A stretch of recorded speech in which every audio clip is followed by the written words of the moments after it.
ஒரு ஆபீஸ்ல யாரோ ஒருத்தர் உங்ககிட்ட காசு பணம் இல்ல, நீங்க வந்து நல்ல ட்ரெஸ் பண்ணுங்கிறதுக்காக உங்க பக்கத்துல உட்காந்து சாப்பிடாம எந்திரிச்சு போனா என்ன பண்ணுவோம்? ஒண்ணு அந்த சாப்பாடை கொட்ட முயற்சி பண்ணுவோம், இல்ல அவனை அடிச்சு மண்டே கண்டே உடைச்சு விடணுங்கிற எதிர்வினையாற்ற முயற்சி பண்ணுவோம் இல்லையா? அம்பேத்கர் தன் வாழ்நாள் முழுக்க எதிர்வினையாற்றினார். எப்படி தெரியுமா? படிப்பின் மூலியமா.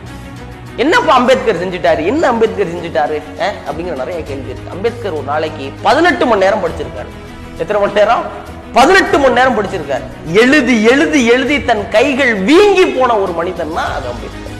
வலது கை வீங்கி போனதுக்கு அப்புறம் என்ன பண்ணிருப்போம்? நம்ம எழுதி எழுதி ஐயோ ஒரு மாசம் ரெஸ்ட் எடுத்திருப்போம். வலது கை வீங்கின ஒரே காரணத்துக்காக இடது கையில எழுத பயிற்சி பெற்று தன் நாள் முழுவதும் 2 கைகளால் எழுத தெரிந்த ஒரே அரசியல் தலைவர் அம்பேத்கர் அப்படிங்கிறாங்க. 64,000 புத்தகங்கள் படிச்சிருக்காரு அப்படிங்கிறாங்க. இந்த உலகத்திலே தி ஃபைனஸ்ட் லைப்ரரி எவர் கிரியேட்டட் அப்படின்னு எல்லாரும் பார்த்து வியக்கத்தக்க வகையில தன் வீட்டிலே புத்தகம் லைப்ரரி வச்சிருந்த ஒரு பெரிய